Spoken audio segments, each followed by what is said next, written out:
Sindh high court ने अदालती कार्रवाई की रिपोर्टिंग पर पाबंदी खत्म कर दी। अदालत ने पैमरा नोटिफिकेशन पर अमल दरामद रोकते हुए मीडिया को खबर नशर करने की इजाजत दे दी। Chief justice Sindh high court ने रिमार्क्स दिए हैं कि ये भी हकीकत है कि बाज रिमार्क्स पर ऑब्जर्वेशन नशर होने से अदलिया का गलत तासुर चला जाता है। कोर्ट रिपोर्टर्स को भी अदालती रिपोर्टिंग में जिम्मेदारी का मुजाहिरा करना चाहिए। सिंध हाई कोर्ट ने पैमरा, वजारत इत्तलात और दीगर से 6 जून तक जवाब तलब कर लिया। सिंध हाई कोर्ट में कराची कोर्ट रिपोर्टर्स की जानिब से अदालती रिपोर्टिंग पर पाबंदी का नोटिफिकेशन चैलेंज किया गया था।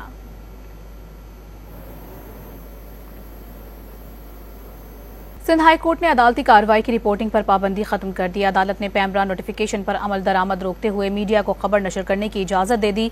Chief justice Sindh high court ने रिमार्क्स दिए हैं कि ये भी हकीकत है कि बाज रिमार्क्स पर ऑब्जर्वेशन नशर होने से अदलिया का गलत तासुर चला जाता है।